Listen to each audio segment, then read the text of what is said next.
안녕하세요. 김진광 세무사입니다. 우리나라에는 중소기업이 받을 수 있는 인증제도가 참 많은데요. 정책자금 대출을 받을 때 중소기업들이 가장 많이 받는 인증은 이노비즈 인증과 메인비즈 인증일 겁니다. 두 인증은 이름도 비슷하고 운용하는 기간도 비슷하기 때문에 대표님들이 많이 헷갈려 하십니다. 그래서 이노비즈 인증과 메인비즈 인증 두 개 다 받으시는 대표님들도 있으시거든요. 물론 두 개 다 받으면 좋습니다. 하지만 실제 혜택이 많이 겹치기 때문에 물론 당연히 겹치는 혜택은 중복해서 받으실 수 없습니다. 그리고 수수료 또한 2배가 되는 거죠. 그래서 오늘은 이노비즈 인증과 메인비즈 인증에 대해 차이점에 대해서 한번 말씀을 드리려고 합니다. 먼저 이노비즈 인증 같은 경우에는 기술혁신형 중소기업을 뜻합니다. 그리고 메인비즈 인증은 경영혁신형 중소기업을 뜻합니다. 기술력 있는 기업을 도와주기 위해서 정부 차원에서 이노비즈 인증을 먼저 도입했는데요. 제조업이라든지 IT 기업이라든지 이런 기술력 있는 기업들 같은 경우에는 이노비즈 인증을 받으면 기보에서 보증을 받는다든지 이럴 때 많은 우대를 받게 되는 겁니다. 그럼 기술력의 방점이 찍히기 때문에 비기술 기업, 그러니까 도소매 업종이라든지 이런 업종 같은 경우에는 인증을 받을 수가 없었죠. 그래서 그것을 정부에서 도와주기 위해서 도소매 업종 같은 기업도 경영혁신, 그러니까 종업원 교육이라든지 아니면 마케팅이라든지 이런 비기술 분야에 강점이 있는 기업은 경영혁신 중소기업으로 인증을 해주고, 그래서 메인비즈 인증을 통해서 그런 기업들을 우대해주는 제도를 만든 겁니다. 정리하면 기술 분야에 우대해주기 위해서 이노비즈 인증을 먼저 만들었고, 그 이후에 비기술 분야도 도와주기 위해서 메인비즈 인증을 도입한 겁니다.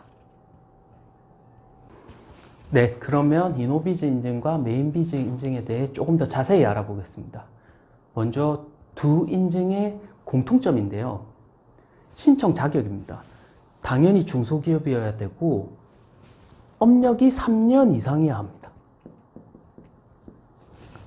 따라서 창업 초기 기업은 인증을 신청하실 수가 없겠죠. 그리고 두 인증 모두 중소벤처기업부가 운영하는 제도입니다. 물론 운영하는 기관은 기술혁신협회, 경영혁신협회 이렇게 다르지만 대표님이 신청하시기 원하시면 검색 엔진에 이노비즈 인증 신청, 메인비즈 인증 신청 이렇게 검색하시면 바로 나오실 거예요. 자, 그리고 아까 말씀드렸듯이 이노비즈 인증 같은 경우에는 기술혁신형 중소기업이 우대해 주는 거기 때문에 당연히 심사의 방점이 기술력에 찍히겠죠. 그리고 메인비즈 인증 같은 경우는 경영혁신형 중소기업이기 때문에 종업원 훈련이라든지 마케팅, 인사 노무 파트 이런 부분을 주로 심사를 하겠죠. 그리고 신청 과정인데요. 먼저 대표님께서 신청하시려고 하면 각각 사이트에 들어가셔서 자가진단을 먼저 하셔야 됩니다. 자가진단이라는 건 내가 우리 기업에 재무자료를 넣어보고 그리고 몇 가지 체크리스트를 통해서 자가진단을 하는 겁니다. 자가진단을 하게 되면 자가진단 점수가 나오고요. 이노비즈 같은 경우는 자가진단 했을 시 650점이 넘어야 되고 메인비즈 같은 경우는 600점이 넘어야지 실제 신청을 하실 수 있습니다. 자, 각각 점수를 넘었다고 가정해보고 신청을 하시게 되면 현장 평가가 나옵니다.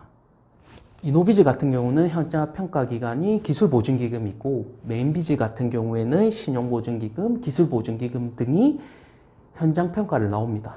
즉 정책자금 대출 받을 때처럼 현장 실사를 나오는 거죠. 그렇게 현장 실사를 나오게 되면 현장 실사 이후에 각각 기관들이 평가를 해서 700점이 넘는 경우에 이제 인증을 받으실 수 있는 겁니다. 물론 현장 평가는 무료는 당연히 아니겠죠. 그러니까 수수료가 부가세 포함해서 이노비즈 같은 경우에는 77만 원, 메인비즈 같은 경우에는 55만 원을 내셔야 됩니다. 이게 신규 수수료이고 이제는 이 인증을 이용하시다 보면 대부분 뭐 3년인데요. 3년 이후에 뭐 연장을 하려고 하시면 44만 원으로 수수료를 또 내고 현장평가 받으시고 하셔야 됩니다. 그 44만 원 갱신에 대한 수수료는 두 개 다 같다고 보시면 되고, 두 개 다 모두 세무조사, 뭐 정기세무조사 유예라든지 아니면 뭐 R&D 자금 신청할 때 우대가 같이 들어갑니다. 물론 R&D 자금 우대에는 이노비즈가 조금 더 우대가 많이 되겠죠. 가장 중요한 우대가 이노비즈 같은 경우에는 기보에서 이제는 정책자금 대출을 받으실 때 보증 한도도 우대를 받으시고 보증료도 인하를 받으십니다. 즉 두 가지 모두 혜택이 나가는 거죠. 메인비즈 같은 경우에는 신보에서 이용하실 때 보증 한도 우대는 없고 그냥 보증료만 조금 인하를 받는 지원을 받으실 수 있는 겁니다. 뭐 이렇게 많은 부분 말씀드렸는데 간략하게 그냥 정리해서 말씀드리면, 기술보증기금을 이용하시려고 할 때는 이노비즈를 이용하시면 되고, 신용보증기금을 이용하실 때는 메인비즈를 이용하시면 됩니다. 그리고 뭐 그런 정책자금 이용하시지 않더라도 내가 정부의 인증을 받고 싶다고 하실 때 기술력이 있다고 하면 이노비즈를 하시고, 그런 경우가 아니라면 메인비즈를 이용하시는 게 좋겠죠. 오늘은 여기까지 하겠습니다. 감사합니다.